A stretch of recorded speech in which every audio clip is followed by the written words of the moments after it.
This is Alan Arnold. You're listening to the Ransomed Heart podcast. This is part 2 of a 2-part series where Dan Allender joins Sam Eldredge and Blaine Eldredge on an And Sons podcast conversation about trauma. So Blaine and Sam, thanks for being here this week again. And just tell us a little bit about what we're going to listen today as we re-enter the conversation. So the first part totally blew my mind. In the second half of the conversation, we shifted a little more towards the reality that trauma is not a couple days. There is a crisis you need to respond to, but then there's going to be a fallout over weeks and even months.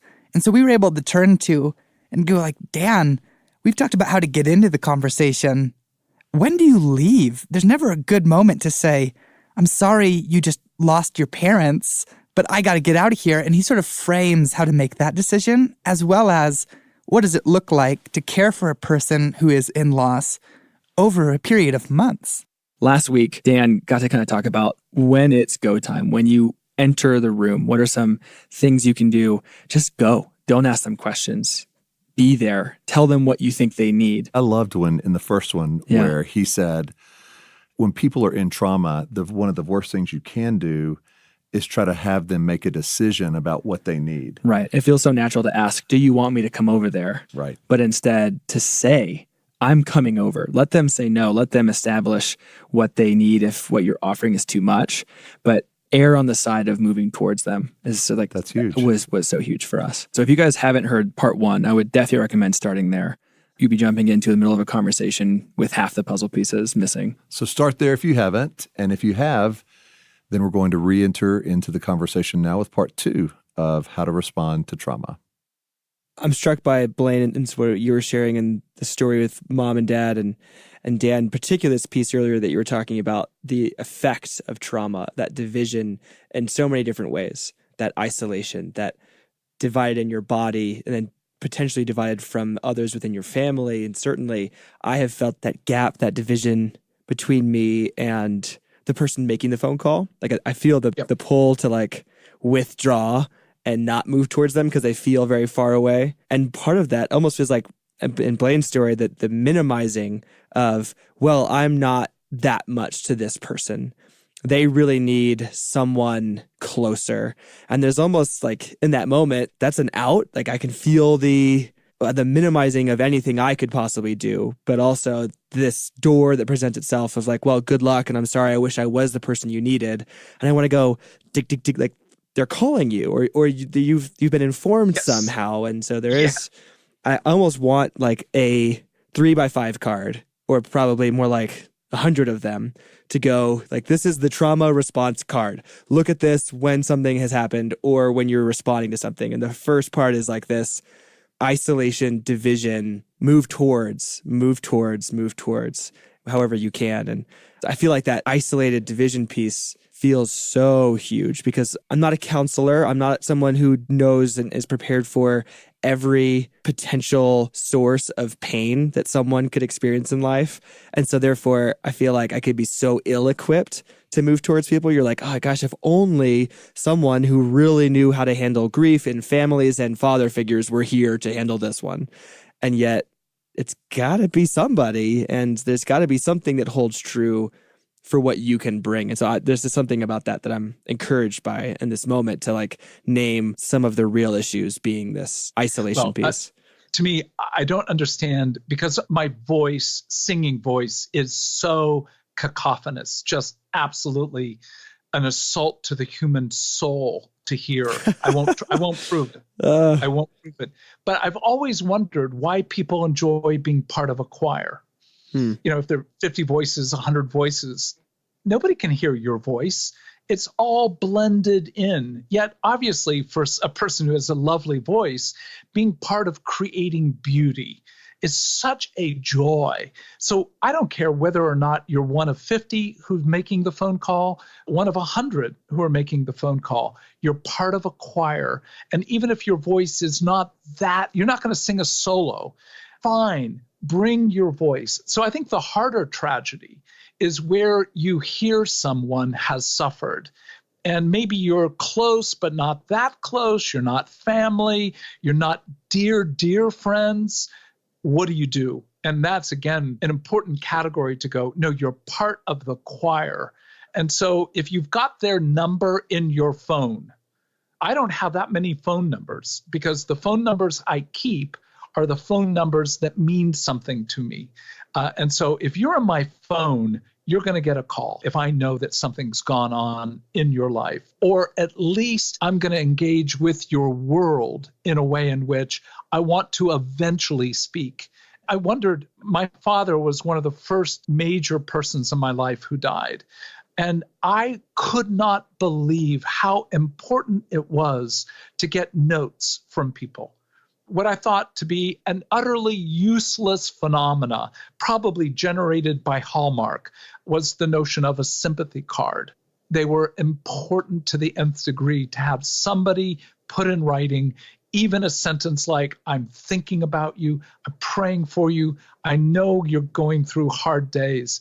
I would hold those cards and sometimes simply filter through them a second and third time because I needed that sense of a choir singing with me my own lament. So you always have a place in tragedy, but once you begin to answer that first question, who is the person? Second question, who am I in their life? Third, what does Jesus want me to bring in this moment? Those questions bring you again to some action that communicates to that person, I am for you and I am with you. Those are two separate realities. Yeah, it's just so helpful. I think one thing that stands out to me is that I'm really encouraged by the reality of you will not know what to do. It will not feel like there is a clear course of action, but it is actually the choice to step in and to make a move towards that opens up the opportunity for the beginning of the restoration, which is unique to the presence of Jesus. I want to, in a specific sense, love to hear, let's say the scenario is, because one, where I begin to experience, oh, here's the rubber meeting the road, and have had other friends ask about this particular kind of moment, and you've made the call or you've shot the text message, you've learned about a tragedy, you've learned about a trauma, and you have made a move towards a friend, a person. But now you have arrived and you are sharing a room together. You're sitting over a table.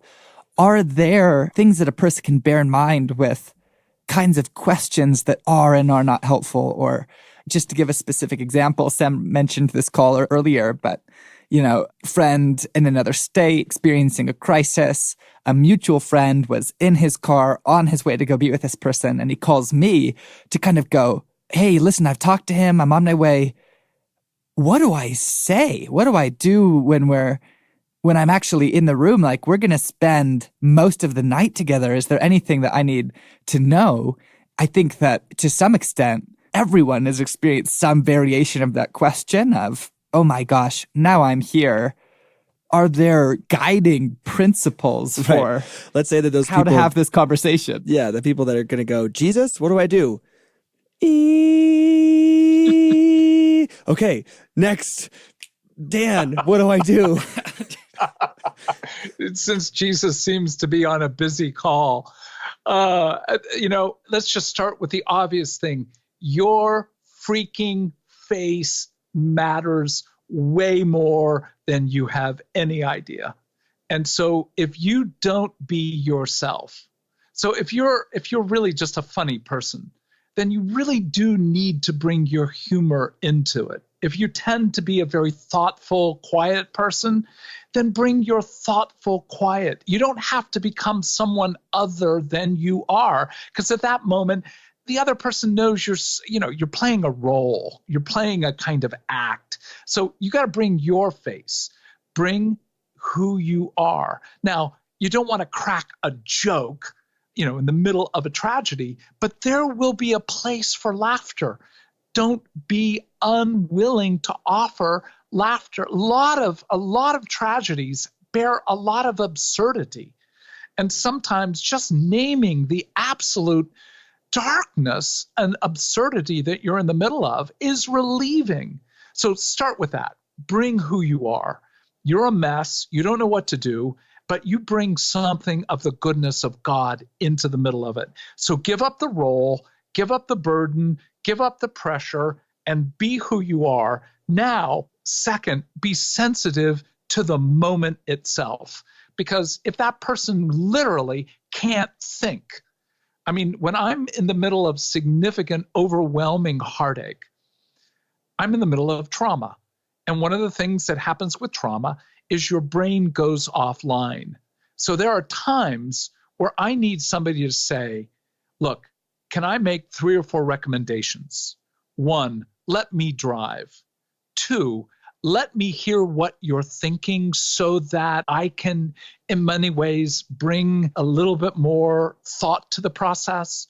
In other words, loan your strengths to the person without it, again, being insistent or demanding, but you need to help contain some of the trauma that they're in by being willing to care for that person in providing, again, whatever they particularly need. There were seasons where, with Becky at one point in her life, quite ill, I tell this story a number of times of going to a supermarket where I literally couldn't figure out the list that I knew that I had drawn up.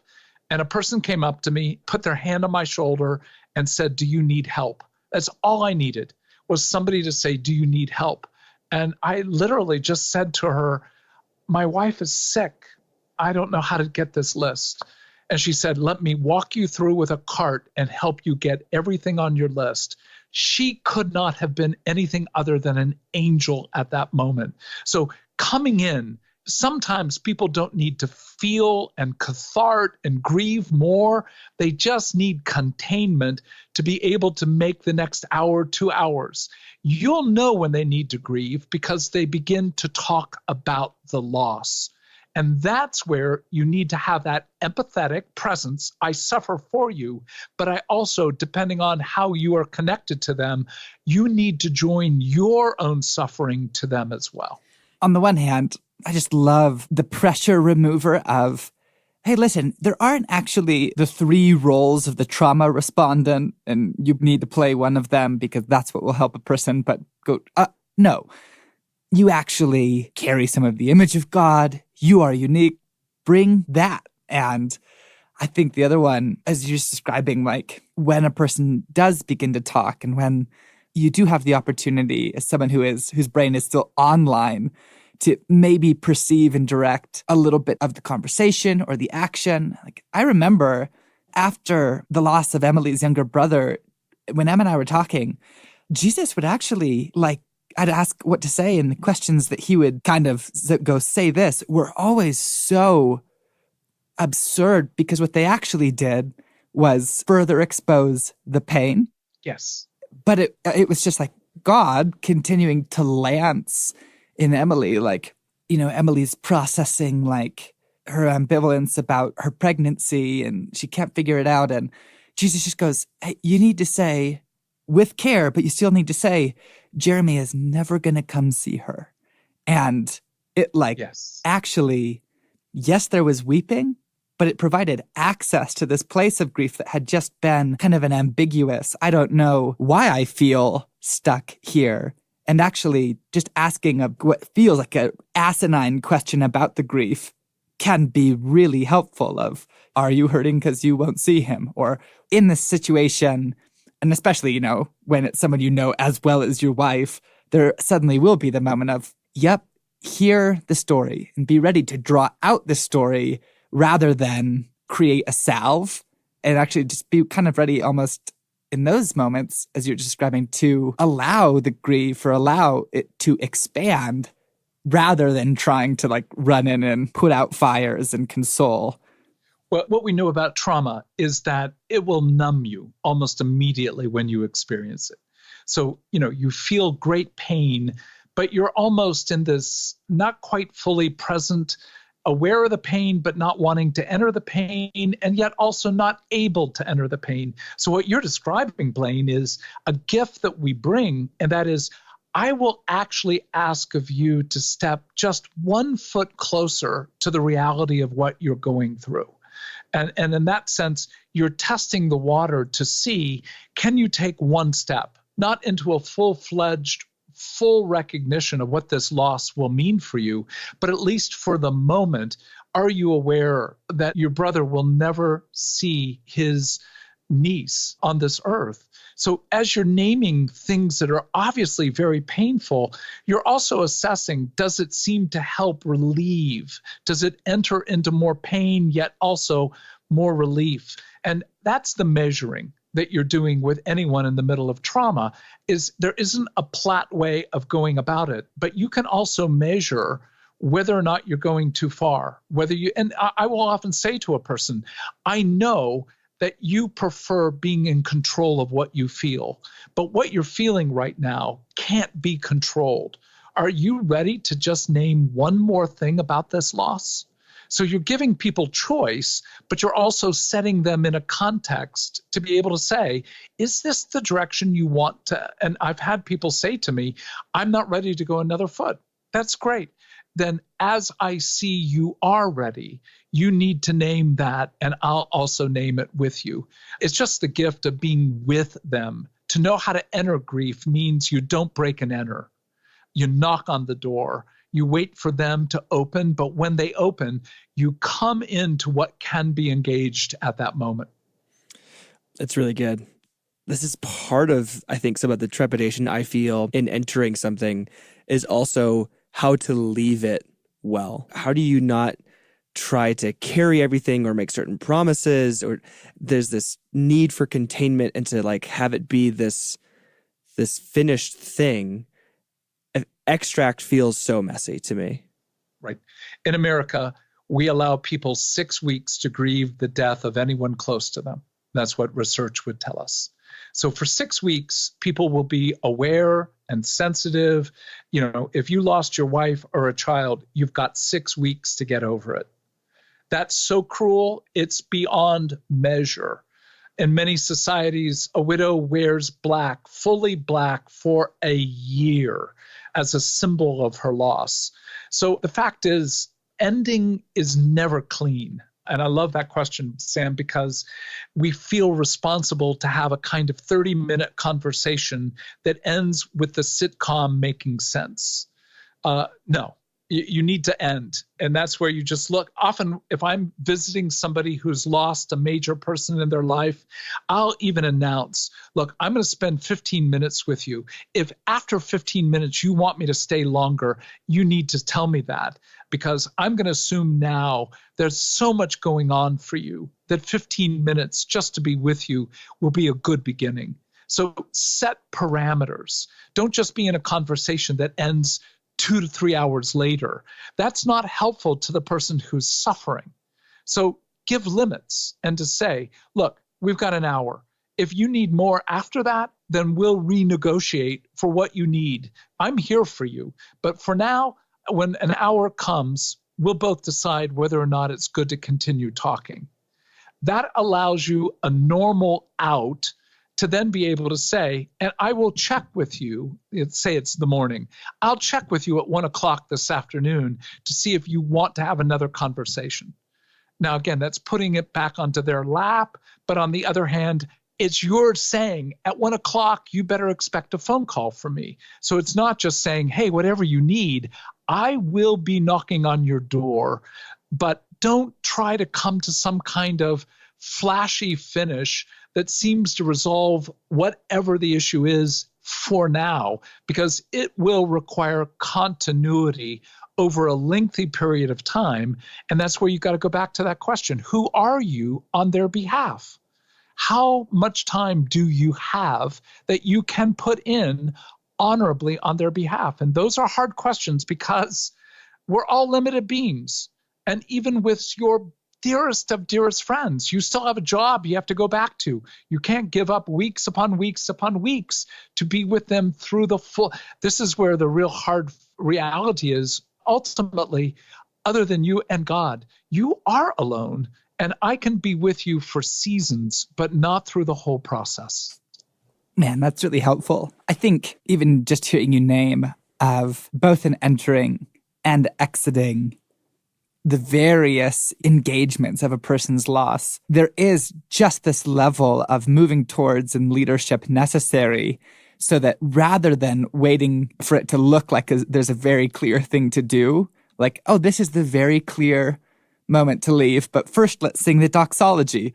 But to in fact go like, well, I know that I have been in conversation with this person for an hour.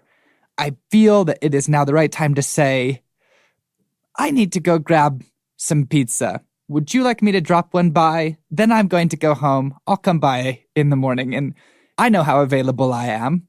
I do know what I can do. And even though I would love it to be like, once these three things have happened in the conversation, you can say the magic phrase, and then it really will make sense to leave or to transition into something else. But simply to go, no, that won't happen. But you know you can move towards, and you know that leadership is necessary, and that even in ending a conversation or getting in your car to leave the state again, there is this making the next action on the person's behalf, providing context and leadership that will, if you're bearing these other things in mind, be helpful. Oh, yes. I mean, it's the yes of, look, it's messy. The very nature of tragedy, of loss, of trauma is a mess. It breaks all norms and structures. So if you think you can do this elegantly so that it works out, you're a fool. But you're also a coward if you don't walk into it. So the option is be a fool, be a coward. I'd rather be a fool. And so I'm going to walk in. It's a mess. There's no elegance. And that's that sense of, look, I will be with you through this process as best as I am called and know that I have a place to be. But in that, I still got to go to work. I still have to brush my teeth. I still got to eat at some point, et cetera, which means this seems so cruel. Life goes on. Death is not the final word. Life is the final word. And that's where I need to live on their behalf, how I hope someone lives on my behalf as I'm about to die.